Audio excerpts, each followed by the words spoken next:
Hello again. Very, very weird. Oh shit. Yeah. Huh. Yeah, I guess. Yeah, weird. Because I turned on OBS. I had this. Well, I think. Well, okay, maybe because I usually turn off OBS, usually exit out of it. Um, but yeah, weird thing that just happened. I was in. Well, not in the middle of recording. I just started recording, and like a minute or 2 minutes in, OBS crashed. So we're doing this again. So yeah, well, we're leaving. We're gonna uh, start where we left off. Mama revealed her big plan to sell Sayuri's virginity in order so she can repay back her debts and become a full-fledged uh, geisha.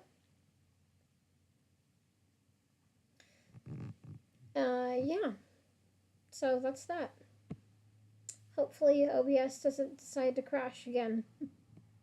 That'd be really sucky. Then I'd have to figure out what's going on. But yeah, let's get started. Thankfully, the OBS gave me like a. Because I'm on OBS's site right now.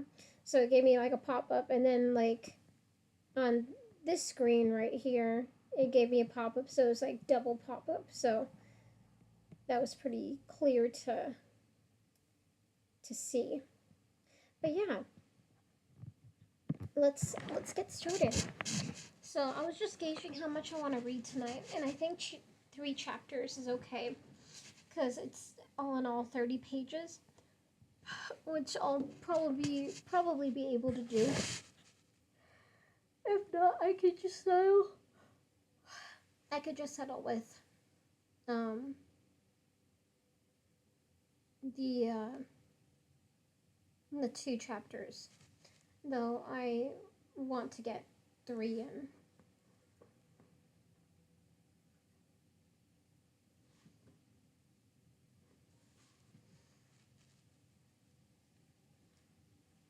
So yeah, all right. So we are on to chapter 20. Let me just take a swig of water first.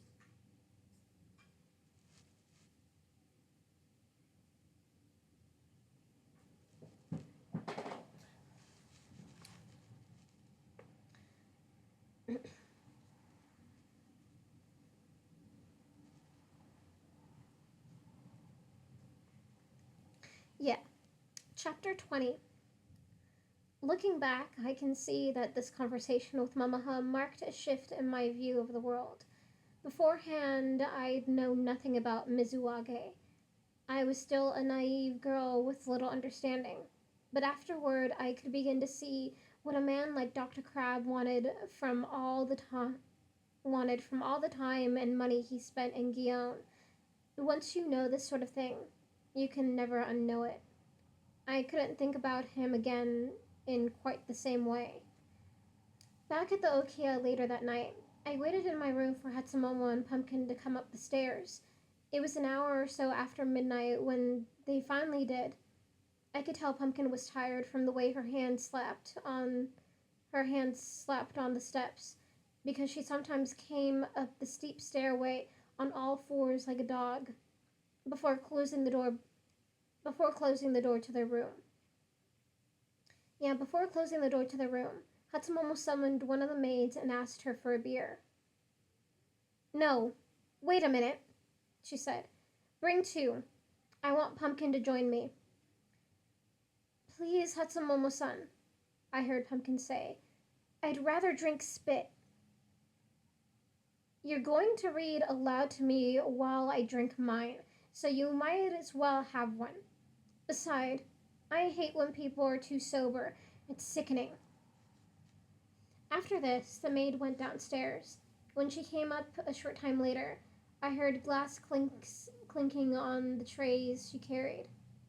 For a long while, Yeah, for a long while I sat with my ear to the door of my room, listening to Pumpkin's voice as she read an article about a new kabuki actor. Finally, Hatsumomo stumbled out into the hallway and rolled open the door to the upstairs toilet. Pumpkin, I heard her say. Don't you feel like a bowl of noodles? No, ma'am. See if you can find the noodle vendor and get some for yourself so you can keep me company. Pumpkin sighed and went right down the stairs, but I had to wait for Hatsumomo to return to her room before creeping down to follow. I might not have caught up with Pumpkin. Yeah, I might not have caught up with Pumpkin, except that she was so exhausted she couldn't do much more than wander along at about the speed mud oozes down a hill, and with about as much purpose. When I finally found her, she looked alarmed to see me and asked what was the matter. Nothing is the matter, I said, except I desperately need your help. Oh, Chio-chan, she said to me. I think she was the only person who still called me that. I don't have any time. I'm trying to find noodles for Hatsumomo, and she's going to make me eat some too. I'm afraid I'll throw up all over her. Pumpkin, you poor thing, I said. You look like ice when it has begun to melt. Her face was drooping with exhaustion, and the weight of all her clothing seemed as if it might pull her right onto the ground. I told her to go and sit down, that I would find the noodles and bring them to her. She was so tired she didn't even protest, but simply handed me the money and sat down on a bench by the Shirakawa stream. It took me some time to find a noodle vendor, but at last I returned carrying 2 bowls of steaming noodles. Pumpkin was sound asleep with her head back and her mouth open, as though she were hoping to catch raindrops. It was about 2 in the morning, and a few people were still strolling around. One group of men seemed to think Pumpkin was the funniest thing they'd seen in weeks, and I admit it was odd to see an apprentice in her full regalia snoring on a bench. When I'd set the bowls down beside her and awakened her as gently as I knew how, I said, Pumpkin, I want to ask you, uh, Pumpkin, I want so much to ask you a favor, but I'm afraid you won't be happy when you hear what it is. It doesn't matter, she said. Nothing makes me happy anymore. You were in the room earlier this evening when Hatsumomo talked with the doctor. I'm afraid my whole future may be affected by that conversation. Hatsumomo must have told him something about me that isn't true, because now the doctor doesn't want to see me any longer. As much as I hated Hatsumomo, as much as I wanted to know what she'd done that evening, I felt sorry at once for having raised the subject with Pumpkin. She seemed in such pain that the gentle nudge I gave her proved to be too much. All at once, several teardrops came spilling onto her cheeks, as if she'd been filling up with them for years. I don't know, Chio-chan, she said, fumbling in her obi for a handkerchief. I had no idea. You mean what Hatsumomo was going to say? But how could anyone have known? That isn't it. I didn't know anyone could be so evil. I don't understand it. She does things for no reason at all except to hurt people. And the worst part is she thinks I admire her and want to be just like her. But I hate her. I've never hated anyone so much before. By now, poor Pumpkin's yellow handkerchief was smeared with white makeup. If earlier she'd been an ice cube beginning to melt, now she was a puddle. Pumpkin, please listen to me, I said. I wouldn't ask this of you if I had any other alternative, but I don't want to go back to being a maid all my life, and that's just what will happen if Hatsumomo has her way. She won't stop until she has me like a cockroach under her foot. I mean, she'll squash me if you don't help me to scurry away. Pumpkin thought this was funny, and we both began to laugh. While she was struck between laughing and crying, I took her handkerchief and tried to smooth the makeup on her face. I felt so touched at seeing the old pumpkin again. She had once been my friend, that my eyes grew watery as well, and we ended up in an embrace. "Oh, Pumpkin, your makeup is such a mess," I said to her afterward. "It's all right," she told me. "I'll just say to Hatsumomo that a drunken man came up to me on the street and wiped a handkerchief all over my face, and I couldn't do anything about it because I was carrying 2 bowls of noodles." I didn't think she would say anything further, but finally she heavily sighed. "I want to help you, Chio," she said, "but I've been out too long. Hatsumomo will come looking for me if I don't hurry back. If she finds us together, I only have to ask a few questions, Pumpkin. Just tell me, how did Hatsumomo find out I'd been entertaining the doctor at the Shirai tea house?" "Oh, that," said Pumpkin. "She tried to tease you a few days ago about the German ambassador, but you didn't seem to care what she said. You looked so calm. She thought you and Mamaha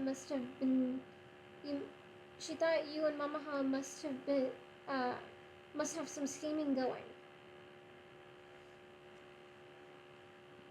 Let me say that again. "She tried to tease you a few days ago about the German ambassador, but you didn't seem to care what she said. You looked so calm. She thought you and Mamaha must have some scheme going. So she went to Awajumi at the registry office and asked what tea houses you've been billing at. When we heard that Shirai was one of them, she got this look on her face, and we started going there that same night to look for the doctor. We went twice before we finally found him." Very few men of consequence patronized the Shirai.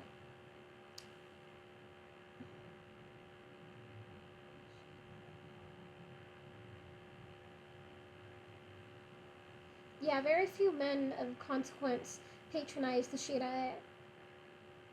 And this is why Hatsumomo would have thought of Dr. Crab at once. As I was now coming to understand, he was renowned in Gion as a Mizuwage specialist. The moment Hatsumomo thought of him, she probably knew exactly what Mamaha was up to.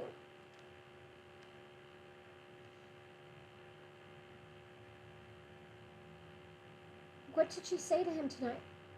When we called on the doctor after you left, he wouldn't even speak with us." "Well," Pumpkin said, "they chatted for a while, and then Hatsumomo pretended that something had reminded her of a story, and then she began it. There's a young apprentice named Sayuri who lives in my Okiya. When the doctor heard your name, I'm telling you, he sat up like a bee had stung him. Like a bee had stung him. And he said, 'You know her?' So Hatsumomo told him, 'Well, of course I know her, doctor. Doesn't she live in my Okiya?' After this, she said something else I don't remember. And then I shouldn't talk about Sayuri because, well, actually, I'm covering up an important secret for her." I went cold when I heard this. I was sure Hatsumomo had thought of something really awful. "Pumpkin, what was the secret?" "Well, I'm not sure I know," Pumpkin said. "It didn't seem like much. Hatsumomo told him there was a young man who lived near the Okiya, and that mother had a strict policy against boyfriends. Hatsumomo said you and this boy were fond of each other, and she didn't mind covering up for you because she thought mother was too strict. She said she even let the two of you spend time together alone in her room when Mother was out. When she said something, then she said something like, "Oh, but, Doctor, I really shouldn't have told you. What if it gets back to Mother after all the work I've done to keep Sayuri's secret?" But the doctor said he was grateful for what Hatsumomo had told him, and he would be certain to keep it to himself. I could just imagine how much Hatsumomo must have enjoyed her little scheme. I asked Pumpkin if there was anything more, but she said no.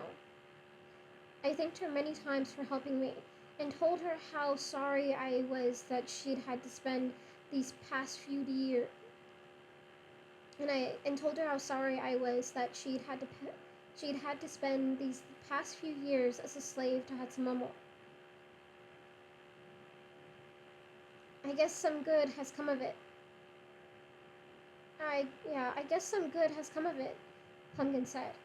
Just a few days ago, Mother made up her mind to adopt me, so my dream of having some place to live out my life may come true. I felt almost sick when I heard these words, even as I told her how happy I was for her. It's true that I was pleased for Pumpkin, but I also knew that it was an important part of Mama's plan that Mother adopt me instead. In her apartment the next day, I told Mamaha what I'd learned. The moment she heard about the boyfriend, she began shaking her head in disgust. I understood it already, but she explained to me that Hatsumomo had found a very clever way of putting into Dr. Crab's mind the idea of the idea that my cave had already been explored by someone else's eel, so to speak. Mamaha was even more upset to learn about Pumpkin's upcoming adoption. "My guess," she said, "is that we have a few months before the adoption occurs, which means that the time has come for your Mizuwage Sayuri, whether you're ready for it or not." Mamaha went to a confectioner's shop that same week and ordered on my behalf a kind of sweet rice cake we call ekubo, which is the Japanese word for dimple. We call them ekubo because they have a dimple in the top with a tiny red circle in the center. Some people think they look very suggestive. I've always thought they looked like tiny pillows, softly dented, as if a woman has slept on them, and smudged red in the center from her lipstick. Perhaps she was too tired to take it off before she went to bed. In any case, when an apprentice geisha becomes available for Mizuwage, she presents boxes of these ekubo to the men who patronize her. Most apprentices give them out to at least a dozen men, perhaps many more. But for me, there would only be but for me there would be only Nobu and the doctor if we were lucky. I felt sad in a way that I wouldn't give them to the chairman, but on the other hand, the whole thing seemed so distasteful. I wasn't entirely sorry. I wasn't entirely sorry he would be left out of it. Presenting Ikubo to Nobu was easy. The mistress of the Ichiriki arranged for him to come a bit early one evening, and Mamaha and I met him in a small room overlooking the entrance courtyard. I thanked him for all his thoughtfulness, for he'd been extremely kind to me over the past 6 months, not only summoning me frequently to entertain at parties, even when the chairman was absent, but giving me a variety of gifts besides the ornamental comb on the night Hatsumomo came. After thanking him, I picked up the box of akubo, wrapped in unbleached paper and tied with coarse twine, then bowed to him and slid it across the table. He accepted it, and Mamaha and I thanked him several more times for all his kindness, bowing again and again until I began to feel almost dizzy. The little ceremony was brief, and Nobu carried his box out of the room with his one hand. Later, when I entertained at his party, when I entertained at his party, he didn't refer to it. Actually, I think the encounter made him a bit uncomfortable. Dr. Crabbe, of course, was another matter. Mamaha had to begin by going around to the principal tea houses in Guillaume and asking the mistresses to notify her if the doctor would show up. We waited a few nights until word came that he'd turn up at a tea house named Yashino as the guest of another man. I rushed to Mamaha's apartment to change my clothing and then set out for the Yashino with the box of ekubo wrapped up in a square of silk. The Yashino was a fairly new tea house, built in a completely Western style. The rooms were elegant in their own way, with dark wooden beams and so on. But instead of tatami mats and tables surrounded by cushions, the room into which I was shown that evening had a floor of hardwood, with a dark Persian rug, a coffee table, and a few overstuffed chairs. I have to admit, it never occurred to me to sit on one of the chairs. Instead, I knelt on the rug to wait for Mamaha, although the floor was terribly hard on my knees. I was still in that position a half hour later when she came in. "What are you doing?" Chie said to me. "This isn't a Japanese-style room. Sit in one of these chairs and try to look as if you belong." I did as Mamaha said, but when she sat down opposite me, she looked every bit as uncomfortable as I probably did. The doctor, it seemed, was attending a party in the next room. Mamaha had been entertaining him for some time already. "I'm pouring him lots of beers so he'll have to go to the toilet," she told me. "When he does, I'll catch him in the hallway and ask that he step in here. You must give him the ekubo right away. I don't know how he'll react, but it will be our only chance to undo the damage Hatsumomo has done." Mama had left, and I waited in my chair a long while. I was hot and nervous, and I worried that my perspiration would cause my white makeup to turn into a crumbled-looking mess, as bad as a futon after being slept in. I looked for something to distract myself, but the best I could do was stand from time to time to catch a glimpse of my face in the mirror hanging on the wall.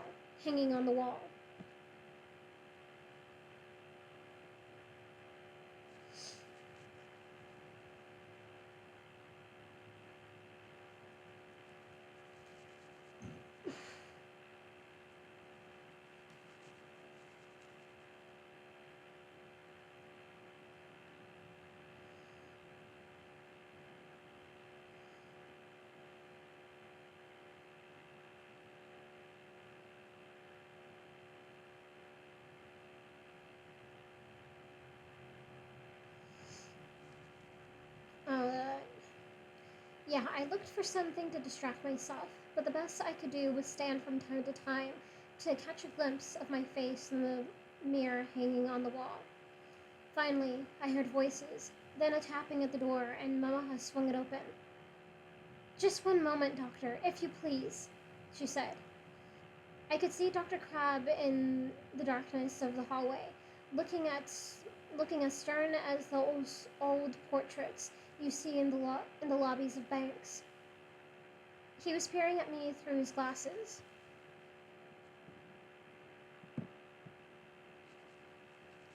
He was peering at me through his glasses.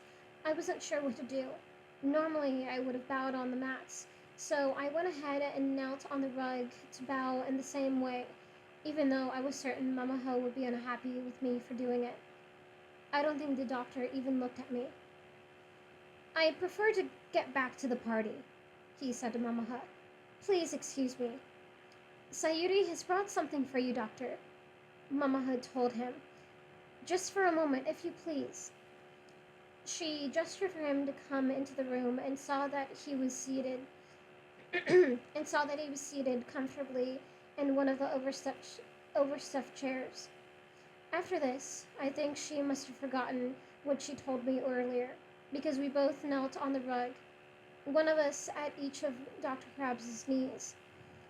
I'm sure the doctor felt grand to have such the yeah, I'm sure the doctor felt grand to have two such ornately dressed women kneeling at his feet that way. I'm sorry that I haven't seen you in several days, I said to him. And already the weather is growing warm. It seems to me as if an entire season has passed. The doctor didn't respond, but just peered back at me. Please accept these ebukok, doctor, I said, and after bowing, placed the package on the side table near his hand. He put his hands in his lap as if to say he wouldn't dream of touching it. Why are you giving me this? Yeah, why are you giving me this? Mamaha interrupted. I'm so sorry, doctor. I led Sayuri to believe you might enjoy receiving ebuko from her. I hope I'm not mistaken. You are mistaken. Perhaps you don't know this girl as well as you think. I regard you highly, Mama-san, but it's a poor reflection on you to recommend me to her. On it, I said that backwards. I regard you highly. God damn it. No, you are mistaken. Perhaps you don't know this girl as well as you think.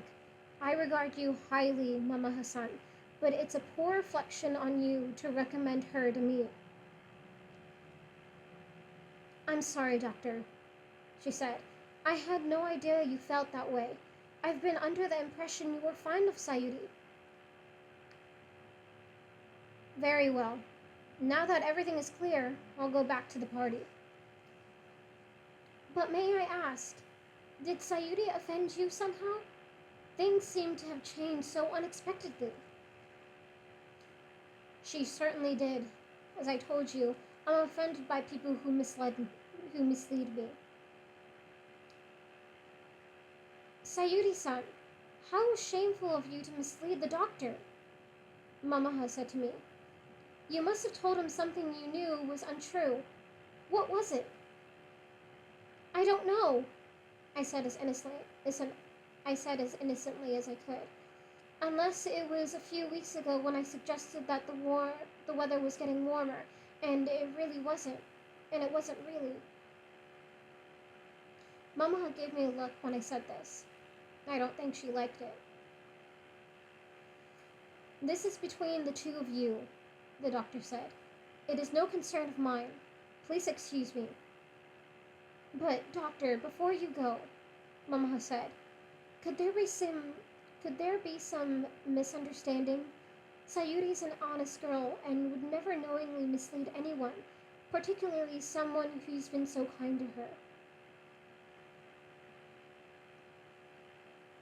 I suggest you ask her about the boy in her neighborhood, the doctor said. I was very relieved he'd brought up the subject at last. He was such a reserved man. I wouldn't have been surprised if he'd refused to mention it at all. So that's the problem, Mamaha said to him. You must have been talking with Hatsumomo.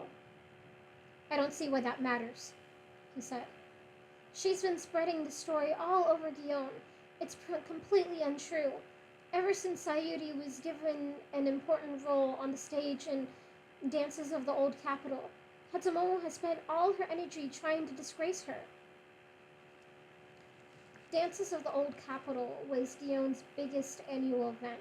Its opening was only 6 weeks away, at the beginning of April. All the dance roles had been assigned some months earlier, and I would have felt honored to take one. A teacher of mine had even suggested it, but as far as I knew, my only role would be in the orchestra, and not on the stage at all.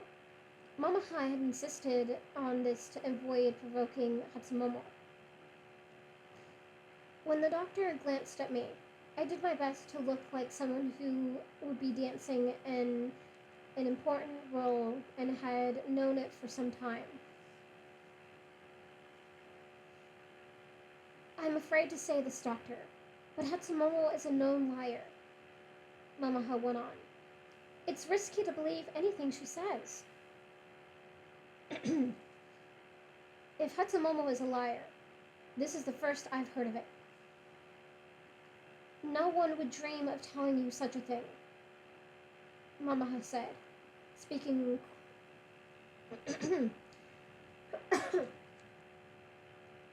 Yeah, no one would dream of telling you such a thing, Mamaha said, speaking in a quiet voice as though she really were afraid of being overheard. So many geisha are dishonest. No one wants to be the first to make accusations, but either I'm lying to you now, or else Hatsumomo was lying when she told you the story.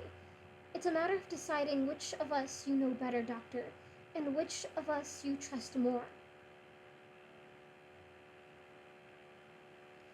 I don't see why Hatsumomo would make up stories just because Sayuri has a role on the stage. Surely you've met Hatsumomo's younger sister, Pumpkin. Hatsumomo hoped Pumpkin would take a certain role, but it seems Sayuri has ended up with it instead, and I was given the role Hatsumomo wanted. None of this matters, Doctor. If Sayuri's integrity is in doubt, I can well understand that you might prefer not to accept Ebuko. Uh, I can well understand that you might prefer not to accept the Ebuko she has presented to you. The doctor sat a long while looking at me. Finally, he said, I'll ask one of my doctors from the hospital to examine her. I'd like to be as cooperative as I can, Mamaha replied. But I'd have difficulty arranging such a thing since you haven't yet agreed to be Sayuri's Meizuage patron. If her integrity is in doubt, well, Sayuri will be presenting Ebuko to a great many men. I'm sure most will be skeptical of stories they hear from Hatsumomo. This seemed to have the effect Mamaha wanted. Dr. Crabbe sat in silence a moment. Finally, he said, I hardly know the proper thing to do. This is the first time I've found myself in such a peculiar position. Please accept the Ebuko, doctor, and let's put Hatsumomo's foolishness behind us. I've often heard of dishonest girls who arrange Mizuwage for the time of month when a man will be easily deceived. I'm a doctor, you know. I won't be fooled so readily. Because they need to be formal. They can't be like, well, she hates her.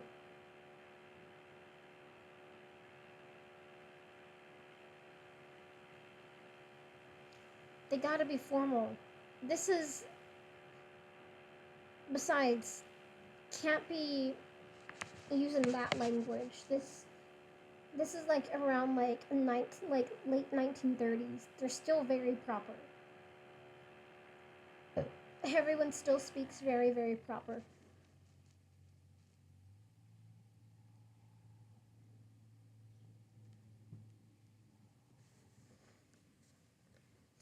Yeah, it's the truth, but that's what Mama has said was like the nice, proper way of saying, you know, that Hatsumomo has it in for her.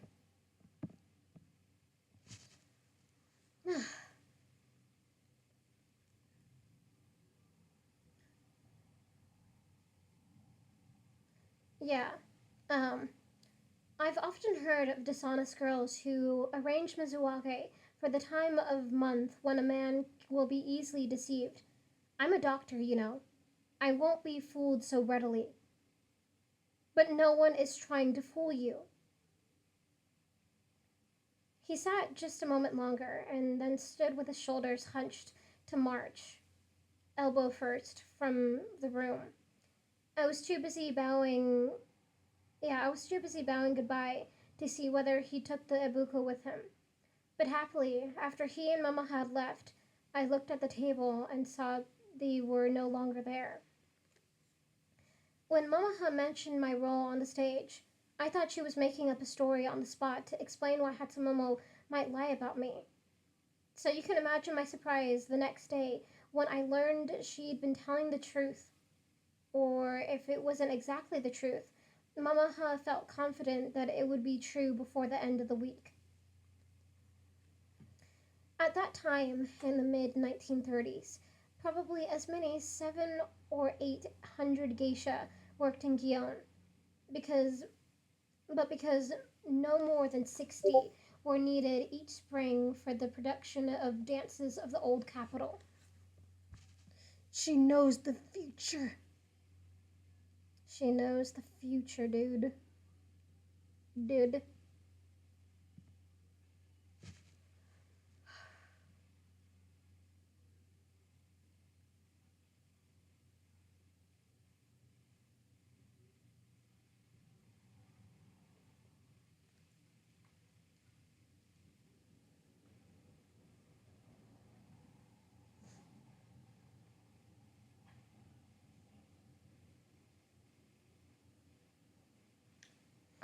Anyway.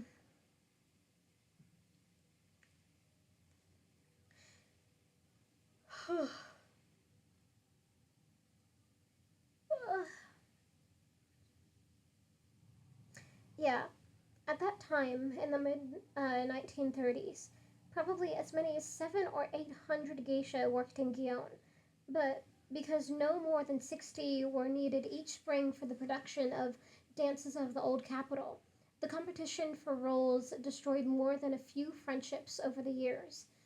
Mamaha hadn't been truthful when she said she'd taken a role from Hatsumomo. She was one of the very few geisha in Gion guaranteed a solo role each every she was one of the very few geisha in Gion guaranteed a solo role every year. But it was quite true that Hatsumomo had been desperate to see Pumpkin on the stage. I don't know where she got the idea. I don't know where she got the idea such a thing was possible. Pumpkin may have earned the Apprentice's Award and received other honors besides, but she never excelled at dance. However, a few days before I presented Ebuko to the doctor, a 17-year-old apprentice with a solo role had fallen down a flight of stairs and hurt her leg.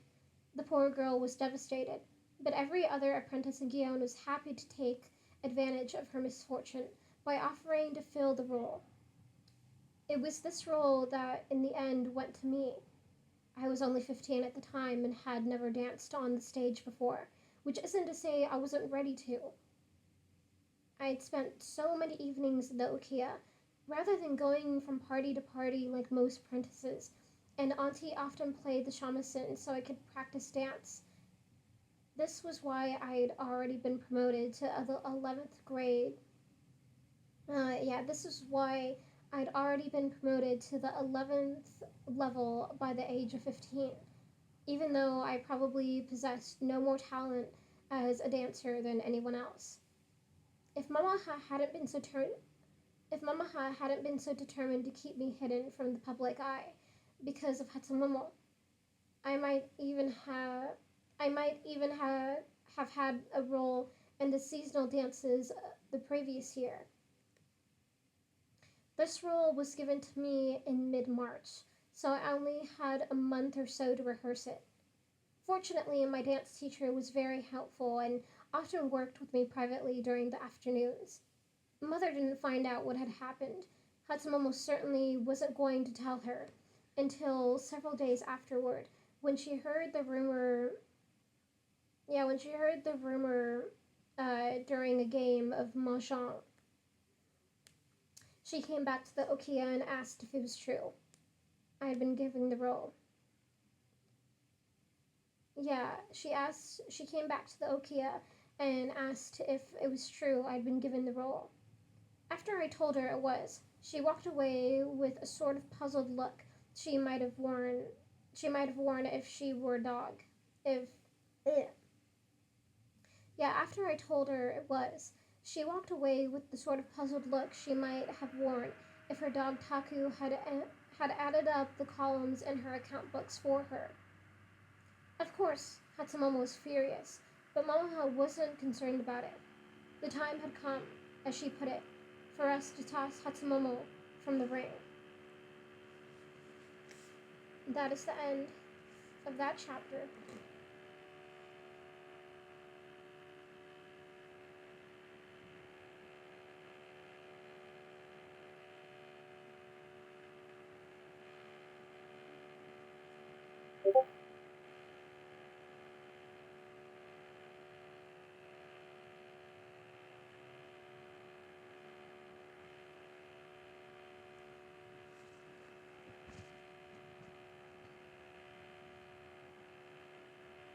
Ooh, sumo lingo. Ooh, yeah. Alright, on to chapter 21. Chapter 21. Late one afternoon, a week or so later, Mamaha came up to me during a break in rehearsals, very excited about something. It seemed that on the previous day, the Baron had mentioned to her quite casually that he would be giving a party during the coming weekend for for a certain kimono maker named Arashino. Arashino. The Baron owned one of the best known collections of kimono in all of Japan. Most of his pieces were antiques, but every so often he bought a fine work, a fine, a very fine work by a living artist. His decision to purchase a piece of his decision to purchase a piece by Arashino had prompted him to a party.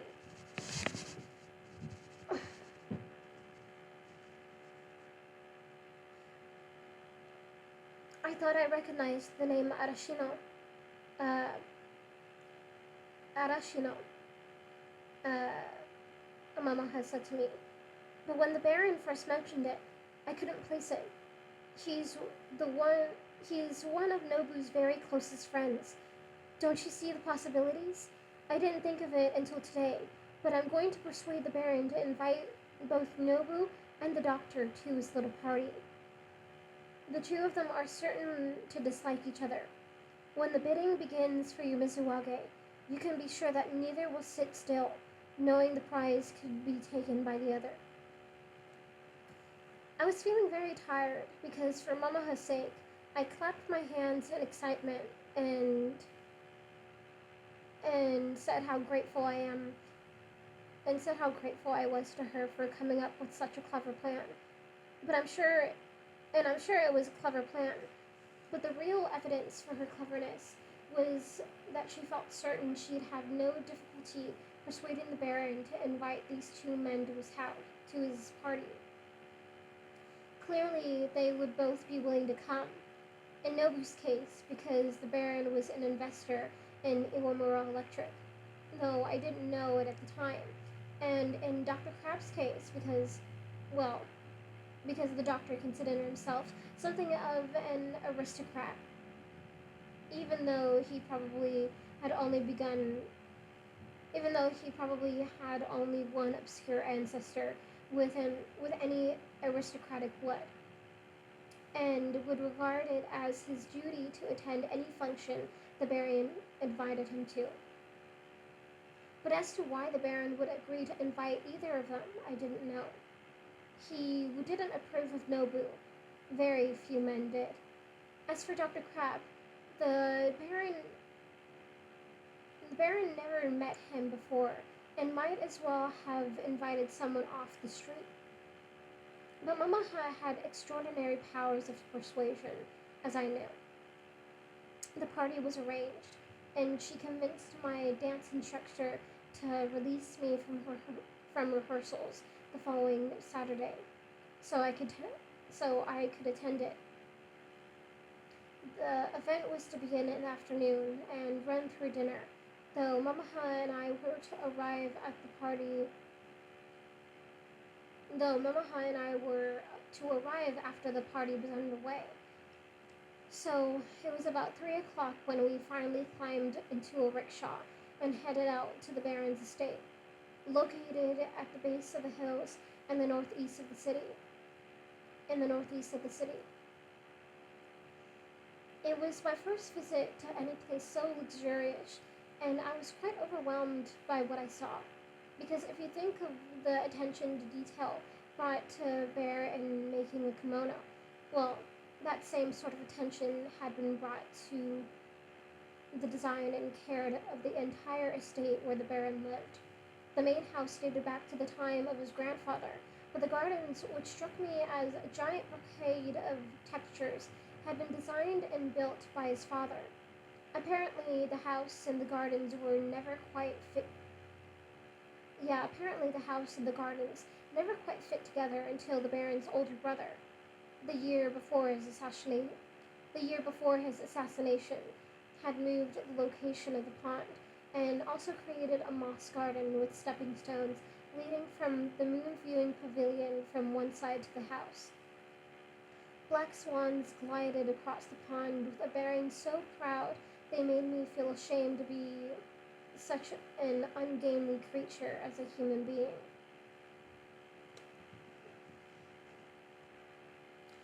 We were to begin by preparing a tea ceremony. The men would join when they were ready. So I was very puzzled when we passed through the main gate and made our way not to an ordinary tea pavilion, but straight toward the edge of the pond to board a small boat. The boat was about the size of a narrow room.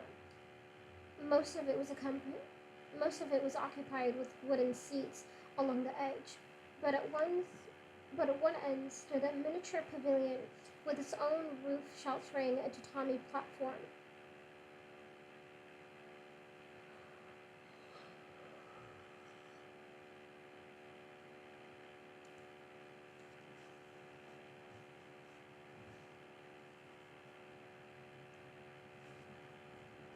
Hold on.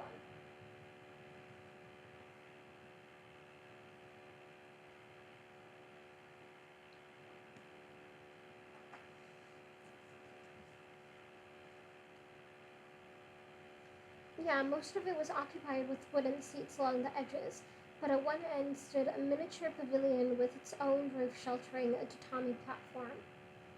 It had actual walls with paper screens slid open for air, and in the very center was a square wooden cavity filled with sand, which served as the brazier where Mamaha lit candles of charcoal to heat the water in a graceful iron tea kettle. While she was doing this, I tried to make myself useful by arranging the implements for the tea ceremony. Already I was feeling quite nervous, and when Mamaha turned to me after she put the kettle on the fire already I was feeling quite nervous. And then Mamaha turned to me she had put the kettle on fire and said, "You're a clever girl, Sayuri. I don't need to tell you what will become of your future if Dr. Crab or Nobu should lose interest in you. You mustn't let either of them think you're paying too much attention to the other. But of course, a certain amount of jealousy won't do any harm. I'm sure you can manage it." I wasn't so sure, but I would certainly have to try. A half hour passed before the Baron and his 10 guests strolled out from the house, stopping every so often to admire the view of the hillside from different angles.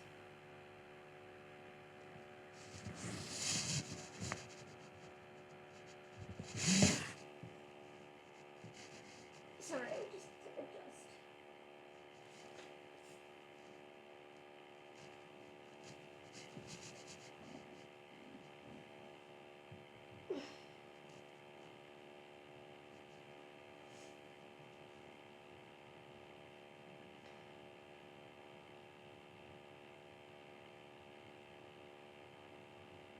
Yeah, a half hour passed before the Baron and his 10 guests strolled out from the house, stopping every so often to admire the view of the hillside from different angles. When they'd boarded the boat, the Baron guided us into the middle of the pond with a pole.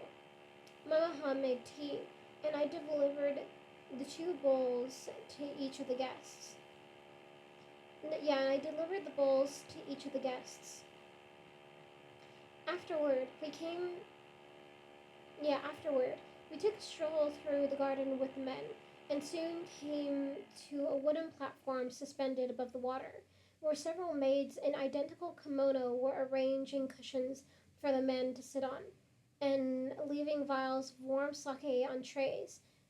I made a point of kneeling beside Dr. Crab, and was just trying to think of something to say when, to my surprise, the doctor turned to me first. "Has the laceration on your thigh healed satisfactorily?" he asked. It was during the month of March, you must understand, and I'd cut my leg way back in November. In the months between, I'd seen Dr. Crab more times than I could count, so I have no idea why he waited until that moment to ask me about it, and in front of so many people. Unfortunately, I don't think anyone had heard. Yeah, Fortunately, I don't think anyone had heard, so I kept my voice low when I answered. "Thank you so much, Doctor. With your help, it has healed completely." "I hope the injury hasn't left too much of a scar," he said. "Oh no, just a tiny bump, really." I might have ended the conversation right there by pouring him more sake, perhaps, or changing the subject, but I happened to notice that he was stroking one of his thumbs with the fingers of his other hand. The doctor was the sort of man who never wasted a single moment. If he was stroking his thumb in this way while thinking about my leg, well, I decided it would be foolish for me to change the subject. "It isn't much of a scar," I went on. "Sometimes when I'm in the bath, I rub my finger across it and it's just a tiny ridge, really, about like this." I rubbed one of my knuckles I rubbed one of my knuckles on with my index finger and held it out for the doctor to do the same.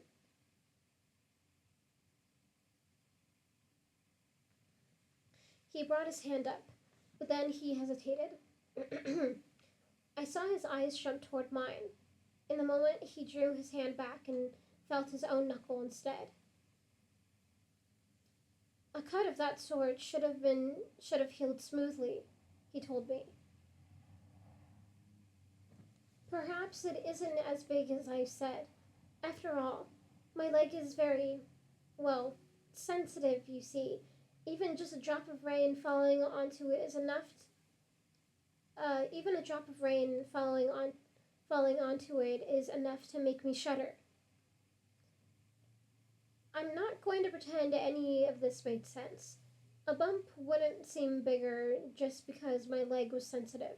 And anyway, when was the last time I'd felt a drop of rain on my bare leg? Now that I am But now that I understood why Dr. Crab was really interested in me, I suppose I was half disgusted and half fascinated as I tried to imagine what was going on in his mind. In any case, the doctor cleared his throat and leaned toward me. "And have you been practicing?" "Practicing? You sustained the injury when you lost your balance while you were, well, you see what I mean.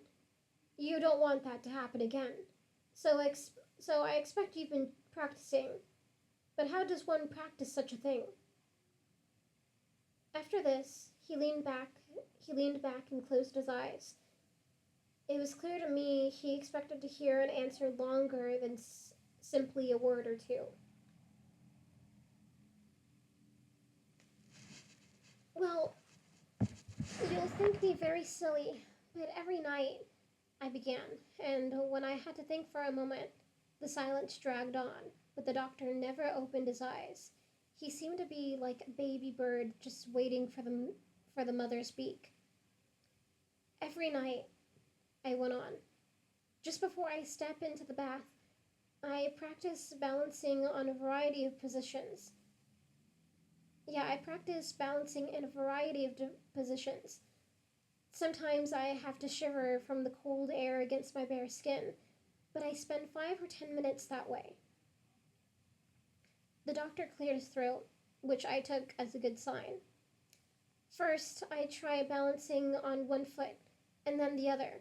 But the trouble is, up up until this point, the Baron on the upper side of the platform for me had been talking with his other guests, but now he ended his story. The next words I spoke were as clear as if I'd stood at the podium and announced them. When I don't have any clothing on. I clapped a hand over my mouth, but before I could think of what to do, the Baron spoke up. My goodness, he said. Whatever you two are talking about over there, it certainly sounds more interesting than what we've been saying. The men laughed when they heard this. Afterward, the doctor was kind enough to offer an explanation.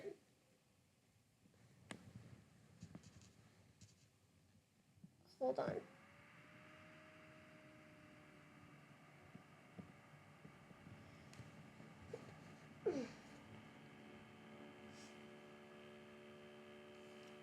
Sayuri-san came to tell me late last year. No. Sayuri came to me late last year with a leg injury, he said. She sustained it when she fell. As a result, I suggested she work at improving her balance. She's been working very hard at it. She's been working at it very hard, Mamaha added. Those robes are more awkward than they look. Let's have her take them off then, said one of the men, though of course it was only a joke and everyone laughed. Yes, I agree, the Baron said. I never understand why women bother wearing kimono in the first place. Nothing is as beautiful as a woman without an item of clothing on her body. That isn't true when the kimono has been made by my good friend Arashino, Nobu said. Not even Arashino's kimono are as lovely as what they cover up, the Baron said, and tried to put his sake cup onto the platform, though it ended up spilling. He wasn't drunk exactly, though he was certainly much farther along in his drinking than I had ever imagined him. Don't misunderstand me, he went on. I think Arashino's robes are lovely. Otherwise, he wouldn't be sitting here beside me. Now would he? But if you ask me whether I'd rather look at a kimono or a naked woman, well, no one's asking, said Nobu. I myself am interested to hear what sort of work Arashino has been up to lately. But Arashino didn't have a chance to answer, because the Baron, he was taking a last slurp of sake, nearly choked in his hurry to interrupt.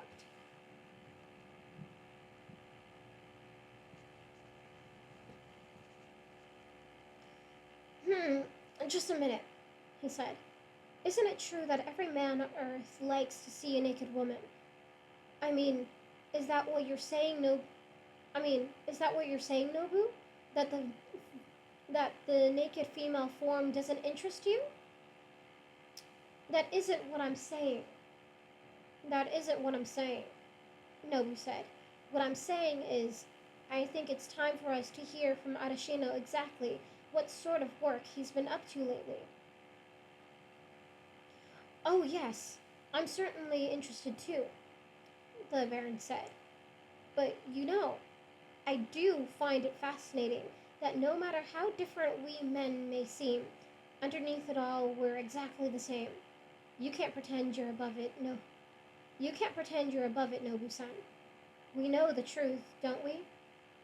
There isn't a man here who wouldn't pay quite a bit of money just for the chance to watch Sayuri take a bath, huh? That's a particular fantasy of mine, I'll admit.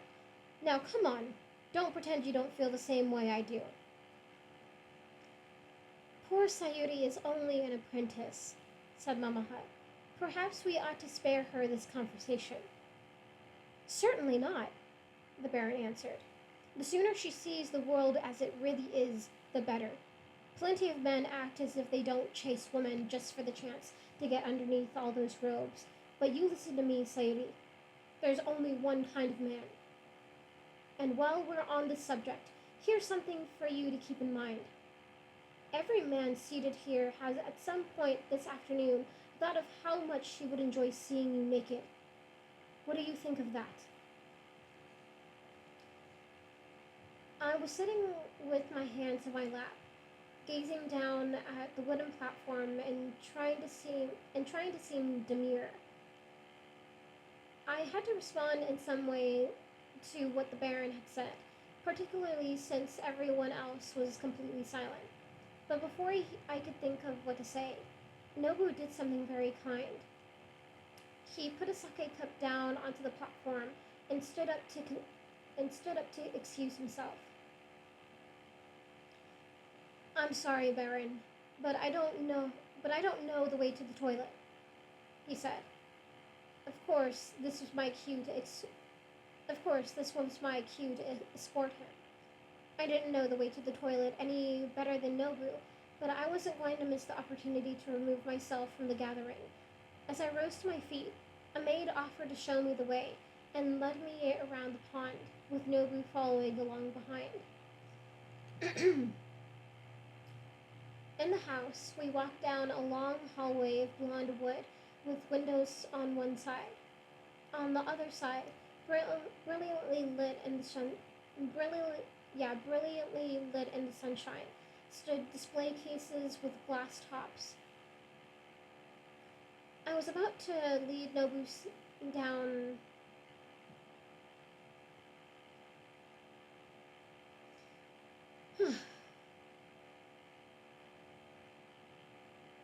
yeah, um, I was about to lead Nobu down to the end, but he stopped at a case containing a collection of antique swords. He seemed to be looking at the display, but mostly he drummed the fingers of his one hand on the glass, and blew air out of his nose again and again, for he was still very angry. I felt troubled by what had happened as well, but I was also grateful to him for rescuing me, and I wasn't sure how to express it.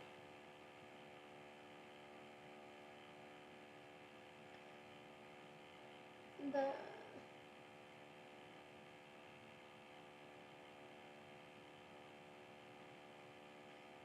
but I was also grateful to him for rescuing me, and I wasn't sure how to express this. At the next at the next case, a display of tiny Netsuke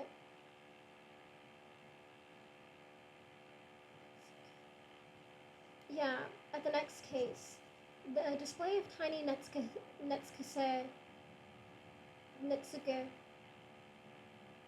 Netsuke. Okay. Yeah, at the next case, a display of tiny Netsuke figures carved in ivory. I asked him if he liked antiques. Antiques like the Baron, you mean? Certainly not. The Baron wasn't a particularly old man, much younger than Nobu, in fact, but I knew what he meant. He thought of the Baron as a relic of the feudal age. I'm so sorry, I said. I was thinking of the antiques here in the case. When I look at the swords over there, they make me think of the Baron. When I look at the Netsuke here, they make me think of the Baron. He's been a supporter of our company, and I owe him a great debt, but I don't like to waste my time thinking about him when I don't have to. Does that answer your question?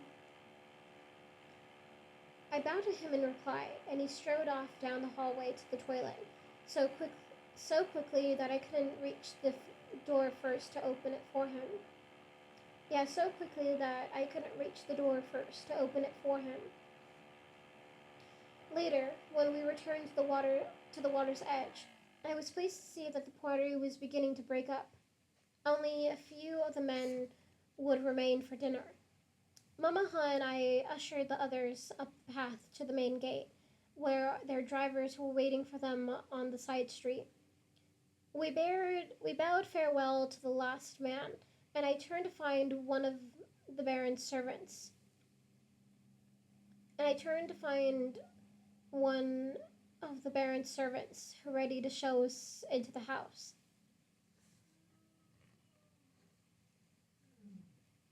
Mamaha and I spent the next hour in the servants' quarters, eating a lovely dinner that included tai no usurigi, paper-thin slices of sea bream found out on a leaf-shaped ceramic plate and served with ponzu sauce.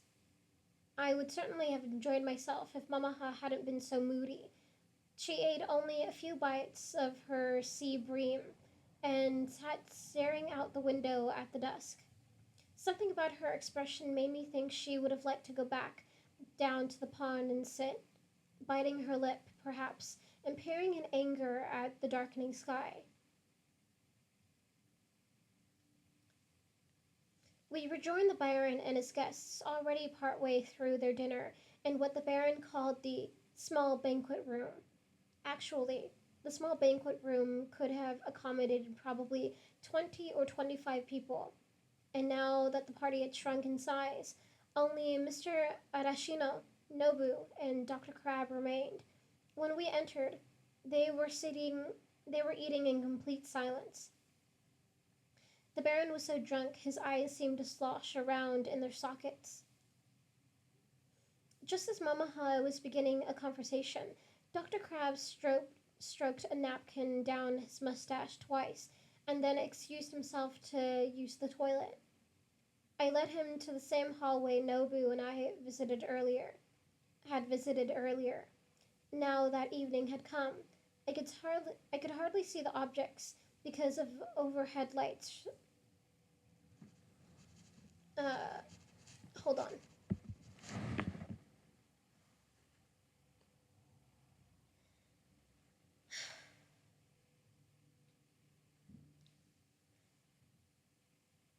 Yeah, where was I?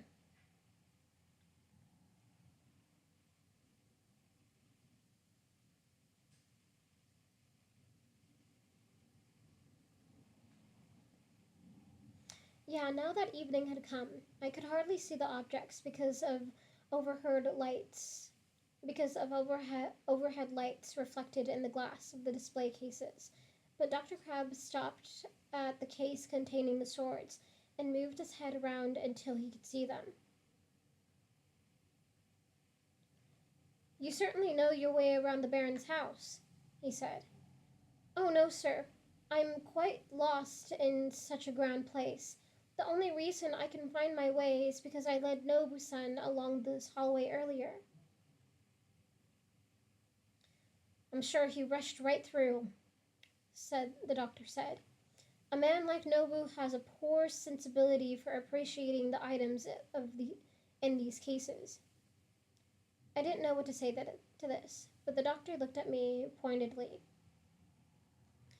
You haven't seen much of the world, he went on, but in time you'll learn to be careful of anyone with the arrogance to accept an invitation from a man like the Baron, and then speak of him rudely in his own house, as Nobu did this afternoon. I bowed at this, and when it was clear that Dr. Crab had nothing further to say, I led him down the hallway to the toilet. By the time we returned to the small banquet room, the men had fallen into conversation, thanks to the quiet skills of Mamaha, who now sat in the background pouring sake.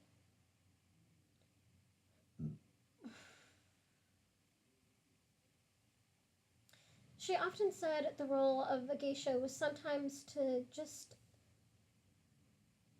Yeah, she often said the role of a geisha was sometimes just to stir the soup. If you've ever noticed the way miso settles into a cloud at the bottom of the bowl, but mixes quickly with a few whisks of the chopsticks, this is what she meant. Soon, the conversation turned to the subject of kimono, and we all proceeded downstairs to the Baron's underground museum.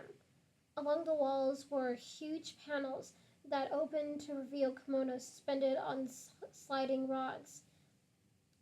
The Baron sat on a stool in the middle of the room, with his elbows on his knees, bleary-eyed still, and didn't speak a word while Mamaha guided us through the collection. The most spectacular robe, we all agreed, was one designed to mimic the landscape of the city of Kobe, which is located on the side of a steep hill falling away to the ocean. The design began at the shoulders with blue sky and clouds. The knees represented the hillside. Below that, the gown swept back into a long train showing the blue-green of the sea, dotted with beautiful golden waves and tiny ships. "Mamaha," the Baron said, "I think you ought to wear that one to my blossom viewing party in Hakone next week. That would be quite something, wouldn't it?" "I'd certainly like to," Mamaha replied.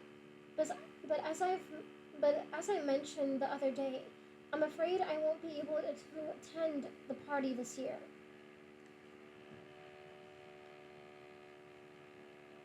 Let me say that again. Hold on just 1 second.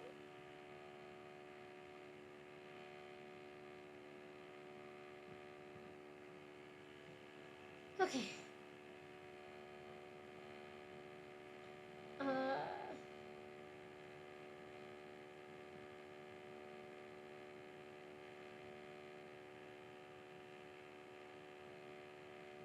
Yeah, I'd certainly like to, Mamaha replied.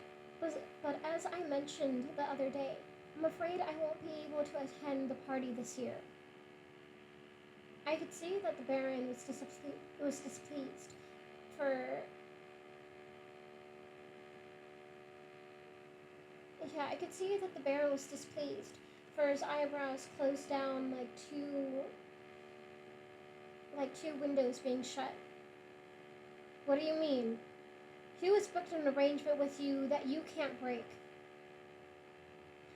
"I'd like nothing more than to be there, Baron, but just this 1 year, I'm afraid it won't be possible. I have a medical appointment that conflicts with the party." "A medical appointment? What on earth does that mean? These doctors can change times around. Change it tomorrow and be at my party next week, just like you always are."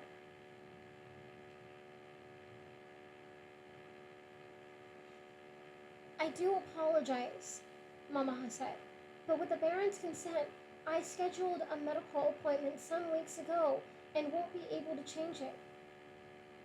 "I don't recall giving you any consent. Anyway, it's not as if you need to have an abortion or some such thing." A long, embarrassed silence followed.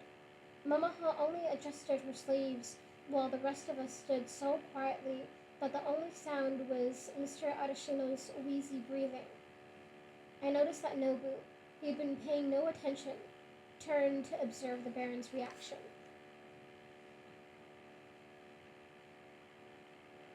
"Well," the Baron said at last, "I suppose I'd forgotten, now that you mention it. We certainly can't have any little Barons running around now, can we? But really, Mamaha, I don't see why you couldn't have reminded me about this in private." "I am sorry, Baron. Anyway, if you can't come to Hakone, well, you can't. But what about the rest of you? It's a lovely party at my estate in Hakone next weekend. You all must come. I do it every year at the height of the cherry blossoms." The doctor and Arashino were both unable to attend. Nobu didn't reply. But when the Baron pressed him, he said, "Baron, you don't honestly think I'd go all the way to Hakone to look at cherry blossoms. Oh, oh, the blossoms are just an excuse to have a party, said the Baron. Anyway, it doesn't matter. We'll have that chairman of yours. He comes every year. I was surprised to feel flustered at the mention of the chairman, for I'd been thinking of him on and off throughout the afternoon. I felt for a moment as if my secret had been exposed. It troubles me that none of you will come, the Baron went on. We were having such a nice evening until Mamaha started talking about things she ought to have kept private. Well, Mamaha, I have the proper punishment for you. You are no longer invited to my party this year. What's more, I want you to send Sayuri in your place.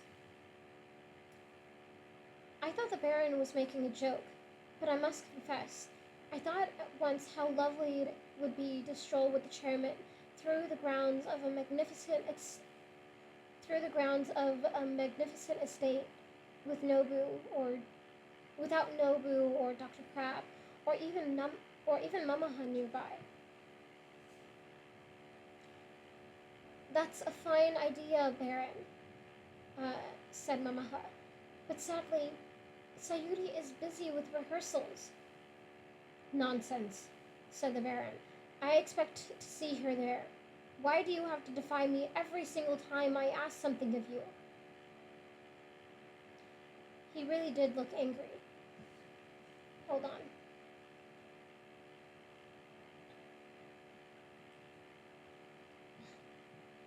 Needed to take a swig of water. Oh, God. Oh.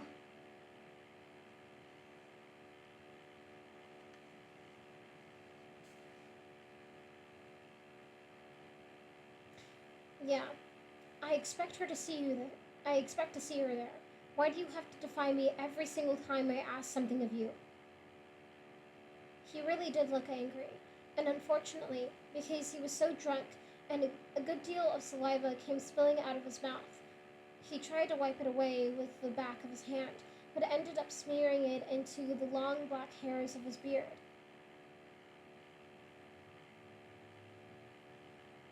Isn't there one thing I can ask of you that you won't disregard?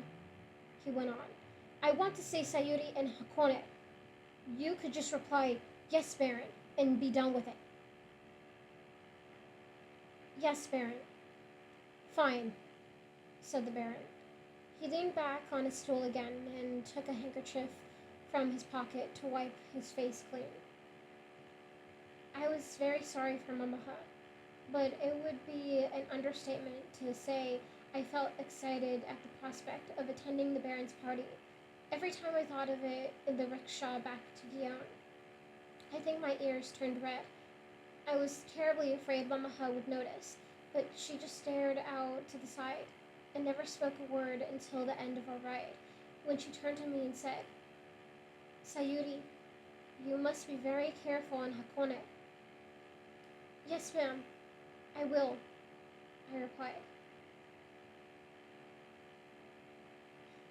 Keep in mind that an apprentice on the point of having her Mizuwage is like a meal served on the table.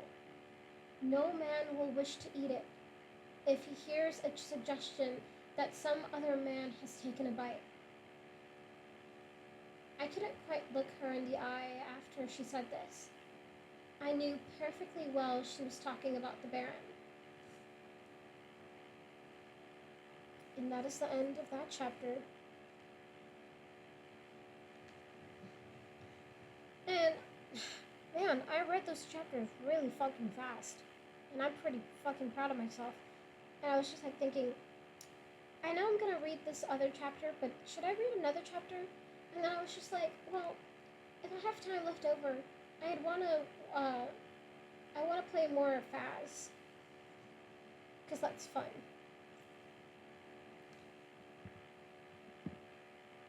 But yeah, we should get going. Okay.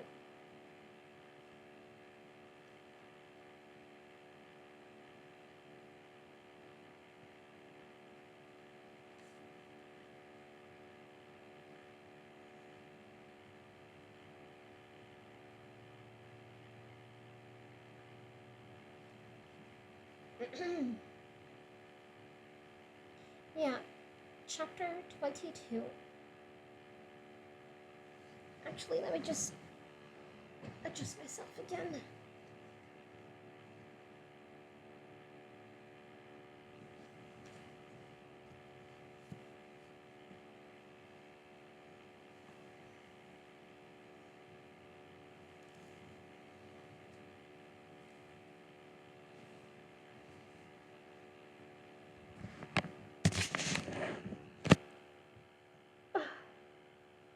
Excuse me.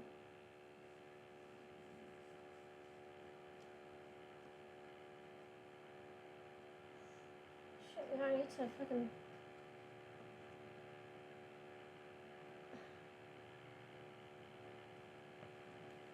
I need to put tape on this book. Because it is falling apart. Whoops. I'll find tape in a bit.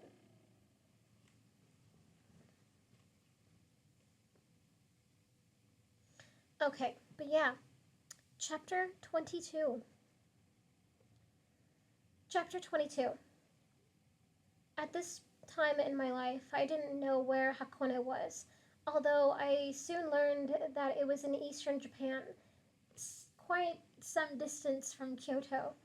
But but I had the most agreeable feeling of importance the rest of the week, reminding myself that a man as prominent as the Baron had invited me to travel from Kyoto to attend a party. In fact, I had trouble keeping my excitement from showing when at last I took my seat in a lovely second class compartment with Mr. Ichida, Mamaha's dresser, seated on the aisle to discourage anyone from trying to talk with me. I pretended to pass the time by reading a magazine. Yeah, I pretended to pass the time by reading a magazine, but in fact I was only turning the pages, for I was occupied instead with watching out of the corner of my eye as people who passed down the aisle slowed to look at me. I found myself enjoying the attention, but when we reached Shizuoka, Shizuoka shortly afternoon, and I stood awaiting the train to Hakone. All at once, I could feel something unpleasant welling up inside me.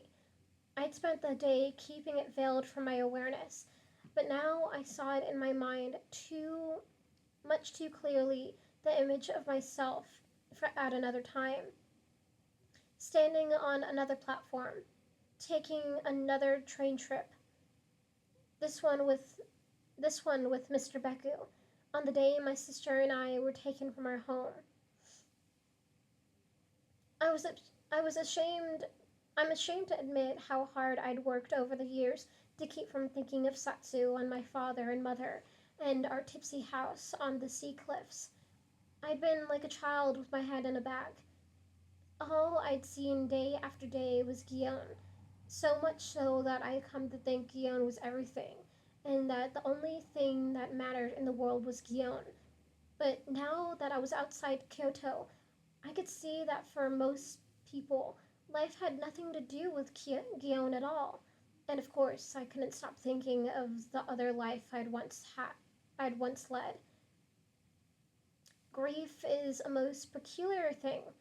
We're so hopeless in the face of it. It's like a window that will simply open of its own accord. The room grows cold, and we could do nothing. Let me say that again. Grief is a most peculiar thing. We're so helpless. We're so helpless in the face of it. It's like a woman. It's like a woman. It's it's like a window that will simply often that will it's like a window that will simply open of its own accord. The room grows cold, and we can do nothing but shiver. But it opens a little less each time, and a little less. And one day we wonder what has become of it.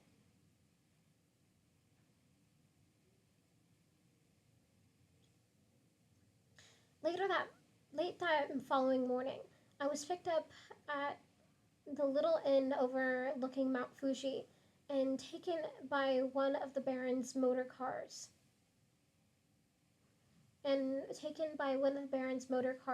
To a summer house amid lovely woods at the edge of a lake.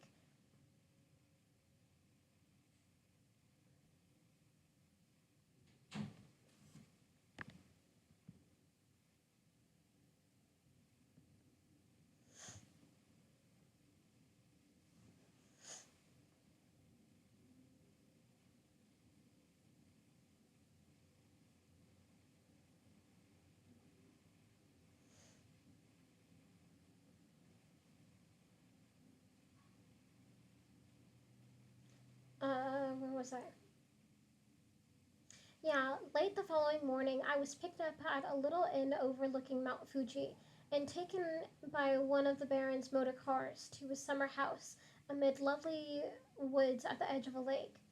When we pulled into a circular drive and I stepped out wearing the full regalia of an apprentice geisha from Kyoto, many of the Baron's guests turned to stare at me. Among them, I spotted a number of women, some in kimono and some in Western style dresses.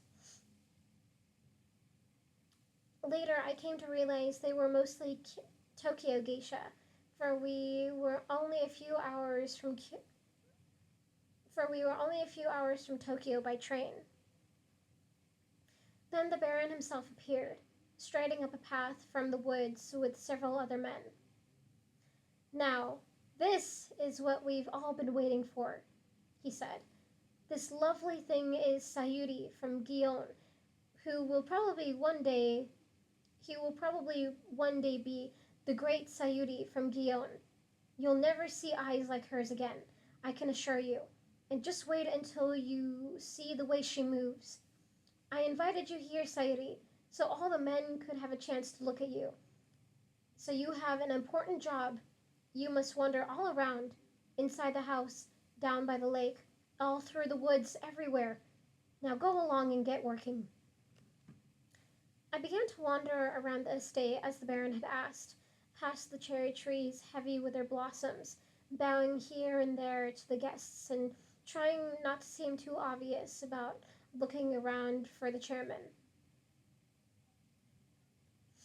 I made a little headway, because every few steps some man or other would stop me and say something like, "My heavens, an apprentice geisha from Kyoto!" And then he would take out his camera and have someone snap a picture of us standing together, or else walk me along the lake to the little moon viewing pavilion or wherever, so his friends could take a look at me, just as he might have done with some prehistoric creature he'd captured in a net. Mamaha had warned me that everyone would be fascinated by my appearance, because there's nothing quite like an apprentice geisha from Gion. It's true that in the better geisha districts in... let me say it again. It's true that in the better geisha districts of Tokyo, such as Shimbashi and Akasaka, a girl must master the arts if she expects to make her debut. But many of the Tokyo geisha at that time were very modern in their sensibilities, which is why some were walking around the Baron's estate in Western-style clothing. The Baron's party seemed to go on and on. By mid-afternoon, I'd practically given up any hope of finding the chairman.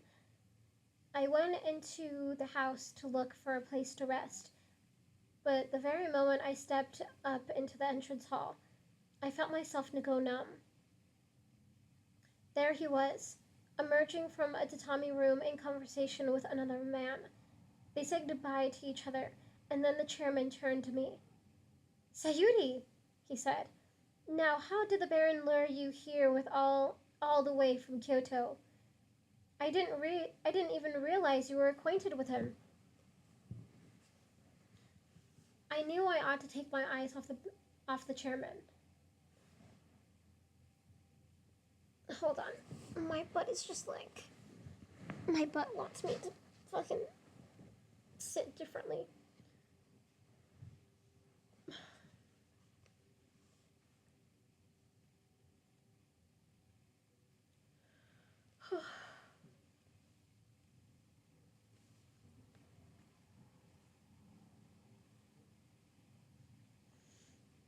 Uh,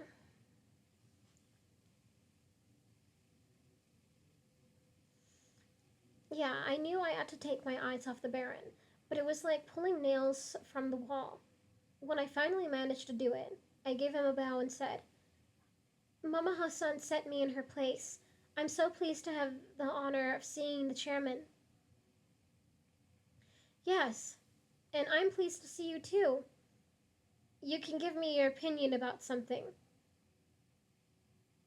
Yeah, you can give me your opinion about something. Come have a look at the present I've brought for the Baron. I'm tempted to leave without giving it to him. I followed him into a tatami room, feeling like a kite pulled by a string. Here I was in Hakone, so far from anything I'd ever known, spending a few moments with a man I'd thought was uh,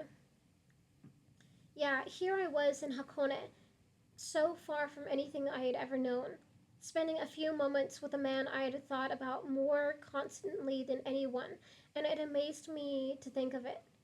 While he walked ahead of me, I had to admire how he moved so easily within his tailored wool suit. It would make out I could make out the swell of his calves and even the hollow of his back like a cleft where the roots of a tree divide. He took something from the table and held it out for me to see. At first, I thought it was an ornamented block of gold, but it turned out to be an antique cosmetics box for the Baron. This one, as the chairman told me, was by an Edo period artist named Arata Gondroku. It was it was a pillow-shaped box in gold lacquer, with soft black images of flying cranes and leaping rabbits. When he put it into my hands, it was so dazzling I had to hold my breath as I looked at it. Do you think the Baron will be pleased? Yeah, do you think the Baron will be pleased? He said. I found it last week and thought of him at once, but... Chairman, how can you even imagine that the Baron might not be... Yeah, Chairman, how can you even imagine that the Baron might not feel pleased? Oh, that man has collections of everything. He'll probably see it as... He'll probably see this as third rate. I assured the chairman that no one would ever think such a thing. And when I gave him back the box, he tied it up in a silk cloth. Yeah, and when I gave him back the box, he tied it up in a silk cloth again and nodded toward the door for me to follow.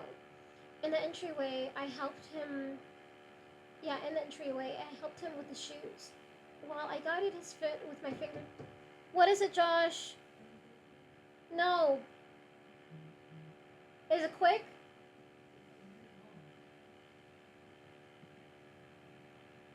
Hold on.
I am back. My brother just wanted to show me something done. It was funny, but it was dumb. Okay, back to reading. Hopefully not to get interrupted again. Hopefully. But my brother knows to not interrupt me so much when I'm reading.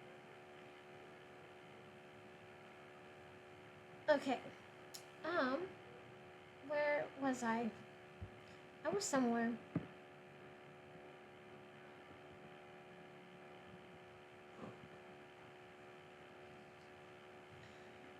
Uh, yeah. In the entryway, I helped him with his shoes. While I guided his fit with my fingertips, I found myself imagining that we'd spent the afternoon together, and at a long evening lay, and that a long evening lay ahead of us. This thought transported me into such a state I didn't know how much time had passed before I came aware of myself again. The chairman had no signs of impatience, but I felt terribly self-conscious as I tried to slip my feet into my okobo and ended up taking much longer than I should have. He led me down a path toward the lake where we found the Baron sitting on a mat beneath a cherry tree with three Tokyo Geisha. They all rose to their feet, though the Baron had a bit of trouble. His face had red splotches all over it from drink, so that it looked as if someone had swatted him again and again with a stick. "Chairman," the Baron said, "I'm so happy you came to my party. I always enjoy having you here. Do you know what? Do you know that? That corporation of yours just won't stop growing, will it? Did Sayuri tell you Nobi came to my party in Kyoto last week?" "I heard all about it from Nobu, who I'm sure was his usual self." "He certainly was," said the Baron. A peculiar little man, isn't he?" I don't know what the Baron was thinking, for he himself was littler than Nobu. The chairman didn't seem to like this comment and narrowed his eyes. "I mean to say," the Baron began, but the chairman cut him off. "I have come to thank you and say goodbye. But first, I have something to give you." And here he handed over the cosmetics box. The Baron was too drunk to untie the silk cloth around it, but he gave it to one of the geisha who did it for him. "What a beautiful thing," the Baron said. Doesn't everybody think so? Look at it. Why, it might be even lovelier than the exquisite creature standing beside you, Chairman. Do you know Sayuri? If not, let me introduce you." "Oh, we're well acquainted, Sayuri and I," the chairman said. "How well acquainted, Chairman? Enough for me to envy you?" The Baron laughed at his own joke, but no one else did. "Anyway, this generous gift reminds me that I have something for you, Sayuri, but I can't give it to you until these other geisha have departed, because they'll start wanting one themselves. So you'll have to stay around until everyone has gone home." "The Baron is too kind," he said, "but really, I don't wish to make a nuisance of myself. I see you've learned a good deal from Mama Hut about how to say no to everything. Just meet me in the front entrance hall after my guests have left. You'll persuade her for me, Chairman. You'll persuade her for me, Chairman, while she walks you to your car." If the Baron hadn't been so drunk, I'm sure it would have occurred to him. If the Baron hadn't been so drunk, I'm sure it would have occurred to him to walk the chairman out himself. But the two men said goodbye, and I followed the chairman back to the house, while his driver held the door for him. I bowed and thanked him for all his kindness.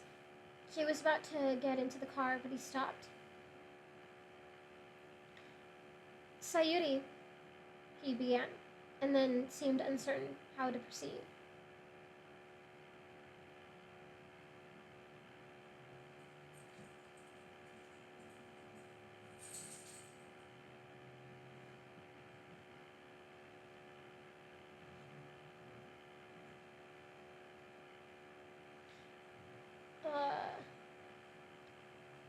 Yeah, Sayuri, he began, and then seemed uncertain how to proceed.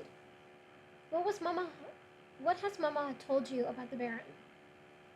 Not very much, sir, or at least, well, I'm not sure what the chairman means.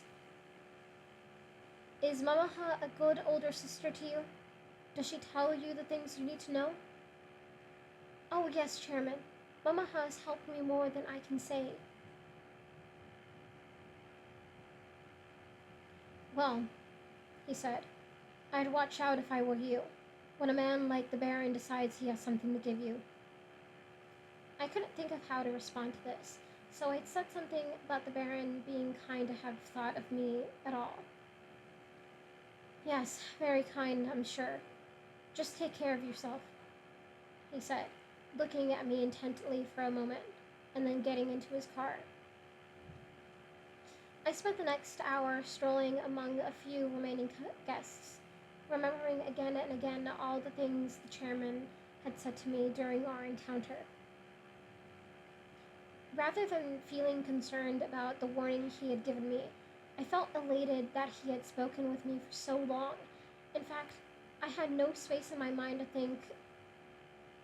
I had, in fact, I had no space in my mind at all to think about my meeting with the Baron, until at last I found myself alone, standing alone in the entrance hall in the fading afternoon light.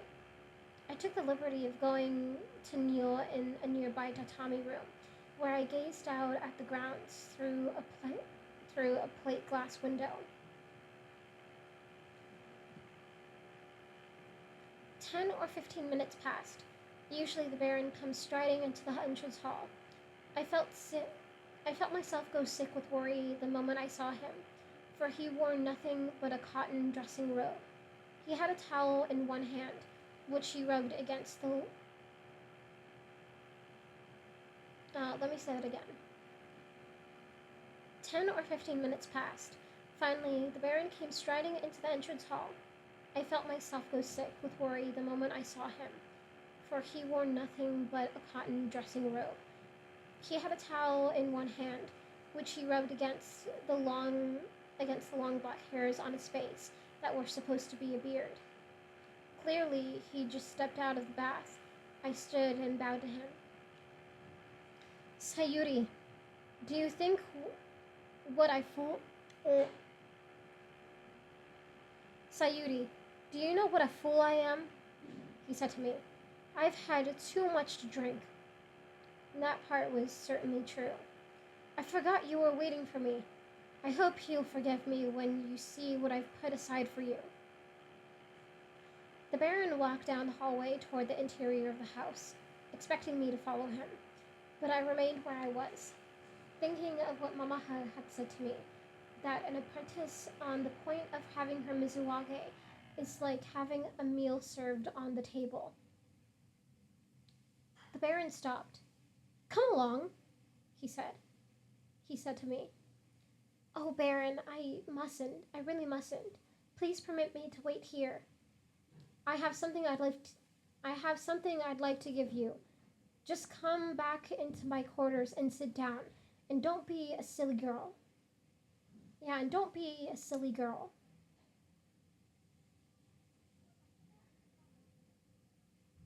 Why, Baron, I said, I can't help but be a silly girl, for that's what I am. Tomorrow you'll be back under the watchful eyes of Mamaha, but there's no one watching you here. If I'd had the least common sense at that moment, I would have thanked the Baron for inviting me to his lovely party and told him how much I regretted having to impose on him for the use of his motor car to take me back to the inn. But everything had such a dreamlike quality. I suppose I had gone into a state of shock. All I knew for certain was how afraid I felt.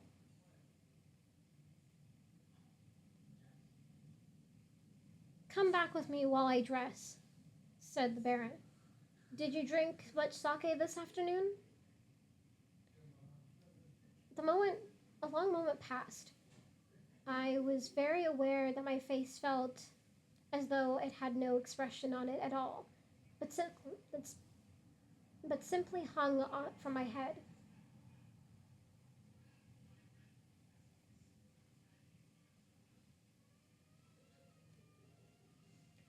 Uh, Hold on. Yeah, a long moment passed. I was very aware that my face felt as though it had no expression on it at all, but simply hung from my head. No, sir, I managed to say at last. I don't suppose you would have. I'll give you as much as you like. Come along. Baron, I said, please, I'm quite sure I'm expected back at the inn. Expected? Who is expecting you? I didn't answer this. I said, who is expecting you? I don't see why you have to behave this way. I have something to give you. Would you rather I went and fetched it? I'm very sorry, I said. The Baron just stared at me. Wait here, he said at last, and walked back into the interior of the house. A short time later, he emerged holding something flat, wrapped in linen paper. I didn't have to look closely to know it was a kimono. Now then, he said to me, since you insist on being a silly little...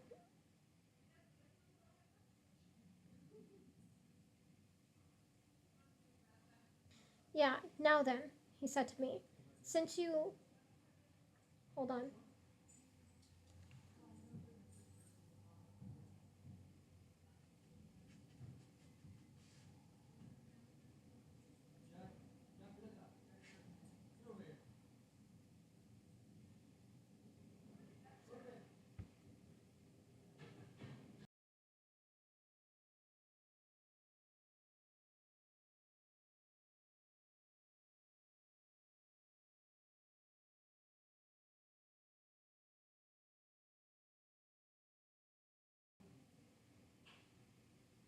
Sorry, hold on just 1 second. Well, more than 1 second.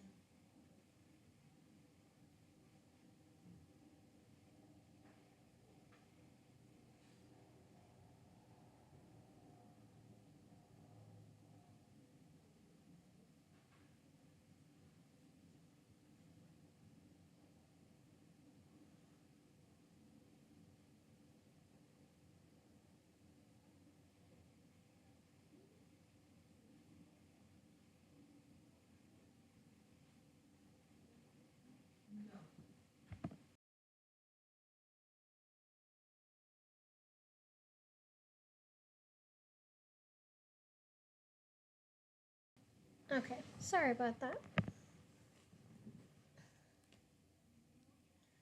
Um, yeah, let me just come back a little bit.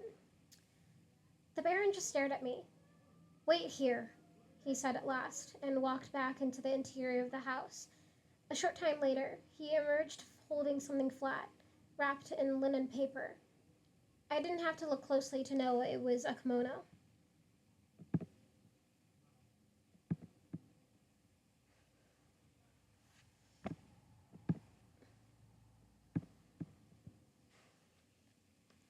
Now then, he said to me, since you insist on being a silly girl, I've gone and fetched your present. Does this make you feel better? I told the Baron I was sorry at once. I saw how much you admired this robe the other day. I'd like you to have it, he said. The Baron set the package down on the table and untied the strings to open it. I thought the kimono would be the one showing a landscape of Kobe, but to tell the truth, I felt as worried as I did hopeful, for I had no idea what I'd do with such a magnificent thing, or how I would explain to Mamaha that the Baron had given it to me. But what I saw instead, When the Baron opened the wrapping, was a magnificent dark fabric with lacquered threads and embroidery in silver. He took the robe out and held it up to my shoulders. It was a kimono that belonged in a museum. It was made in the 1860s, as the Baron told me, for the niece of the very last shogun, Tokugawa Yoshinobu. The design on the robe was of silver birds flying against a night sky, with a mysterious landscape of dark trees and rocks rising up from the hem.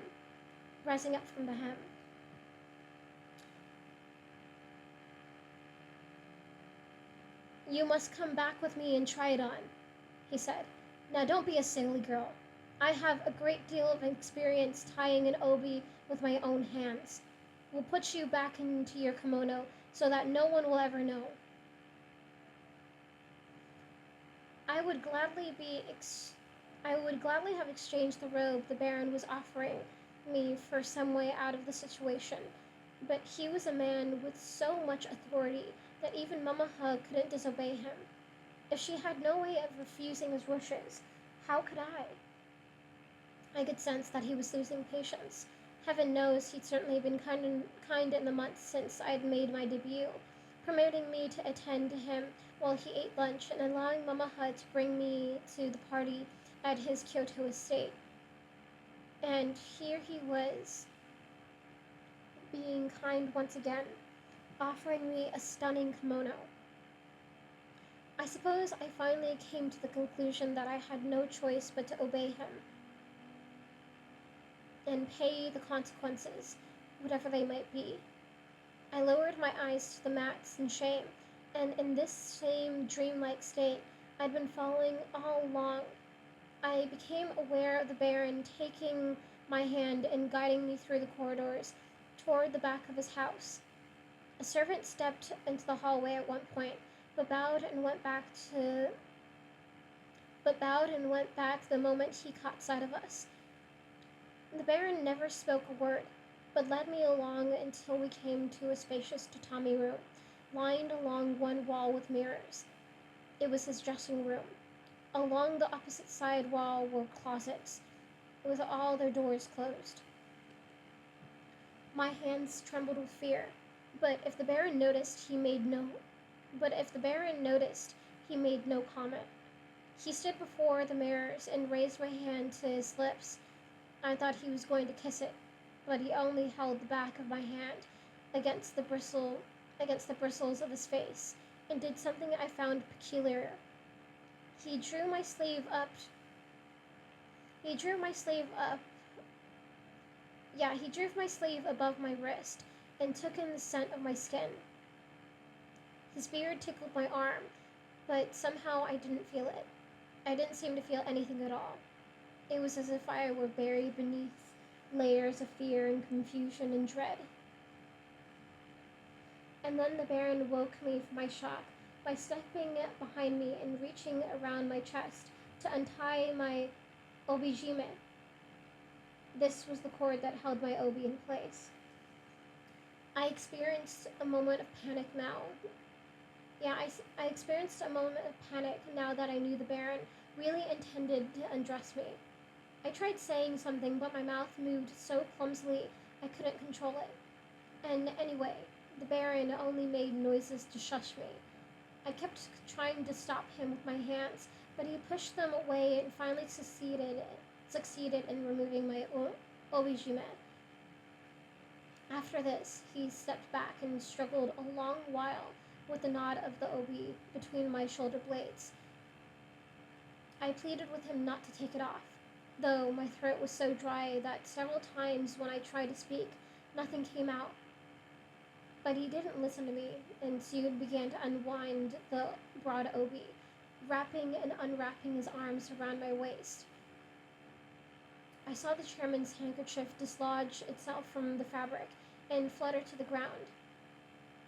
In a moment, the Baron let the obi fall in a pile to the floor, and then unfastened the datachime, the waistband underneath.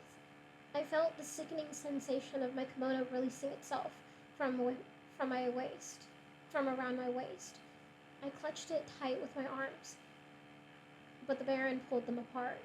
I could no longer bear to watch in the mirror. The last thing I recall as I closed my eyes was the heavy robe being lifted from around my shoulders with a rustle of fabric. The Baron seemed to have accomplished what he'd set out to do, or at least, he went no further for the moment. I felt his hands at my waist, caressing the fabric of my underrobe. When at last I opened my eyes again, he stood behind me still, taking in the scent of my hair and my neck. His eyes were fixed on the mirror, fixed, it seemed to me, on the waistband that held my underrobe shut. Every time his fingers moved, I tried with the power of my mind to keep them away. But all too soon they began creeping like spiders across my belly, and in another moment, had tangled themselves in my waistband, and begun to pull. I tried to stop him several times, but the Baron pushed my hands away as he'd done earlier. Finally, the waistband came undone, and the Baron let it slip from his fingers and fall to the floor. My legs were trembling, and the room was nothing more than a blur to me as he took the seams of my underrobe with his hands and started to draw them open. I couldn't stop myself from grabbing at his hands once again. "Don't be so worried, Sayuri." Let me say that again. Don't be so worried, Sayuri," the Baron whispered to me. "For heaven's sake, I'm not going to do anything to you I shouldn't do. I only want to have a look. Don't you understand? There's nothing wrong in that. Any man would do the same." A shiny bristle from his face tickled against my ear as he said this, so that I had to turn my head to one side. I think he must have interpreted this as a kind of consent. Yeah, I think he must have interpreted this as a kind of consent, because now his hands began to move with more urgency. He pulled open my robe. I felt his fingers on my ribs, almost tickling me as he struggled to untie the strings holding my kimono undershirt closed. A moment later, he succeeded. A moment later, he'd succeeded. I couldn't bear the thought of what the Baron might see. Even so, I kept my face turned away. I strained my eyes to look in the mirror. My kimono undershirt hung open, exposing a long strip of skin down the center of my chest. By now, the Baron's hands had moved to my hips, where they were busy with my koshimaki. Earlier that day, when I had wrapped the koshimaki several times around me, I had tucked it more tightly at the waist than I probably needed to. The Baron was having trouble finding the seam, but after several tugs, he loosened the fabric, so that with one long pull, he was able to draw the entire length of it out from beneath my underrobe. As the silk slid from against my skin, I heard a noise coming out of my throat, something like a sob. My hands grabbed for the koshimaki, but the Baron pulled it from my reach and dropped it to the floor. Then, as slowly as a man might peel the cover from a sleeping child, he threw open my underrobe in a long, breathless gesture, as though he were unveiling something magnificent.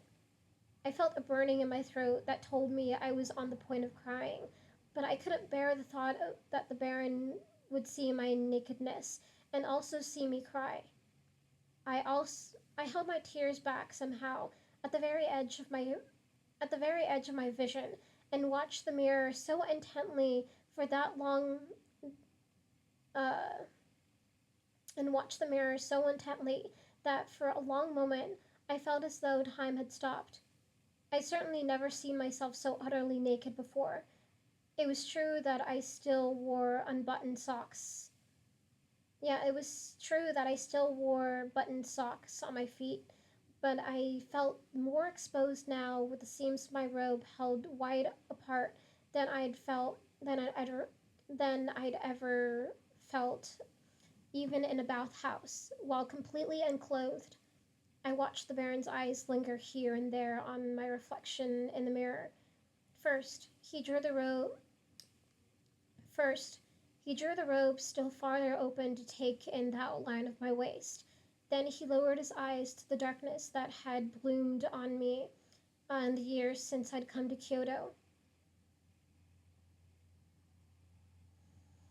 His his eyes remained there for a long while, but as they rose up slowly, passing over my stomach, along my ribs, to the two plum-colored circles, first first on one side, then the other. Now the Baron took away one of his hands so that my underrobe settled against me on that side. What he did with this hand, I can't say. Yeah, now the Baron took away one of his hands so that my underrobe settled against me on that side. What he did with his hand, I can't say, but I never saw it again. At one point, I felt a moment of panic when I saw a naked shoulder protruding from his bathrobe. I didn't know what he was doing, and even I didn't know what he was doing, and even though I could probably make an accurate guess about it now, I much prefer not to think about it. All I know is that I became very aware of his breath warming my neck. After that, I saw nothing more. The mirror became a blur of silence. Yeah, the mirror became a blur of silver. I was no longer able to hold back my tears. At a certain point, the Baron's breathing slowed again. My skin was hot and damp from fear, so that when he released my robe at last and let it fall, I felt the puff of air against my side almost as a breeze. Yeah, I felt the puff of air against my side, almost as a breeze. Soon I was alone in the room. The Baron had walked out without my even realizing it. Now that he was gone, I rushed to dress myself in such desperation that while I knelt on the floor to gather up my undergarments, I kept seeing in my mind an image of a starving child grabbing at scraps of food. I dressed again as best I could, with my hands trembling, but until I had help, I could go on no further than close my underrobe and secure it with my waistband. I waited in front of the mirror, looked with some concern at the smeared makeup on my face. I wasn't prepared to wait there a full hour if I was prepared to wait a full hour if I had to. But only a few minutes passed before the Baron came back with the sash of his bathrobe tied around his plump belly. He helped me into my kimono without a word and secured it with my datajime, just as Mr. Ichida would have done. While he was holding my great long obi in his arms, measuring it in loops as he prepared to tie it around me, I began to feel a terrible feeling. My PC is running low. I didn't think this would happen, but it did happen. Please don't die on me. Okay, there it is.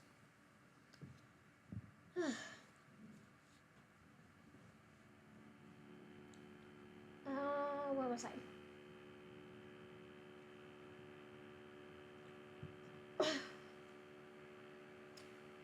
Yeah. But only a few minutes passed before the Baron came back with a sash of his bathrobe tied around his plump belly. He helped me into my kimono without a word, and secured it with my datsujime, just as Mr. Ichida would have done. While he was holding my great long obi in his arms, securing it out in loops as he prepared to tie it around me, I began to feel a terrible feeling. I couldn't make sense of it at first, but it seeped its way through me just as a stain seeps across cloth. And soon I understood. It was the feeling that I'd done something terribly wrong. I didn't want to cry in front of the Baron, but I couldn't help it. And anyway, he hadn't looked me in the eyes since coming back into the room. I try to imagine I was simply a house standing in the rain with the water washing down the front of me. But the Baron must have seen, for he left the room and came back a moment later with a handkerchief bearing his monogram. He instructed me to keep it, but after I used it, I left it there on the table. Soon, he led me to the front of the house and went away without speaking a word. In time, a servant came, holding an antique kimono wrapped once again in linen paper. He presented it to me with a bow, and then escorted me to the Baron's motor car.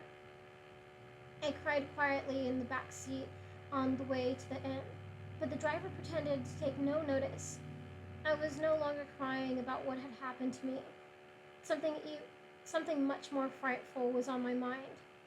Namely, what would happen when Mr. Ichila saw my smeared makeup, and then helped me undress and saw the poorly tied knot in my obi, and then opened the package and saw the expensive gift I'd received. Before leaving the car, I wiped my face with the chairman's handkerchief, but it did me little good. Mr. Ichilo took one look at me and then scratched his chin as though he understood everything that had happened. While he was untying my obi in the room upstairs, he said, "Did the Baron undress you?" "I'm sorry," he said. "He undressed you and looked at you in the mirror, but he didn't enjoy himself with you. He didn't touch you or lie on top of you, did he?" "No, sir." "That's fine then," Mr. Ichila said, staring straight ahead. Not another word was spoken between us.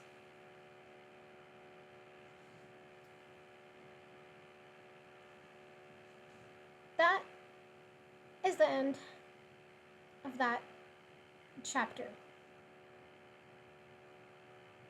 I didn't plan to have...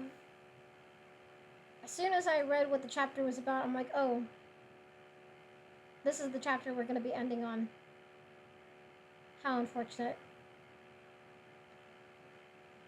But yeah, we will find out what happens. It's not okay. Not okay. Not at all. But we will see what happens next time. Thank you so much for listening. I should have put a warning like sexual assault. But I didn't want to spoil it, but also like you can kind of guess. So sorry to those people that were triggered by that. Next time I will do better. But yeah, thank you so much for listening.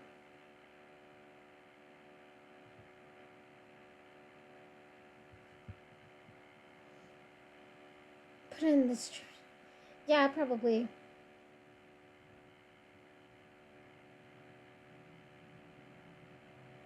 Yeah, I'll probably do that. Alright, but I will see you lovelies next time. Thank you so much.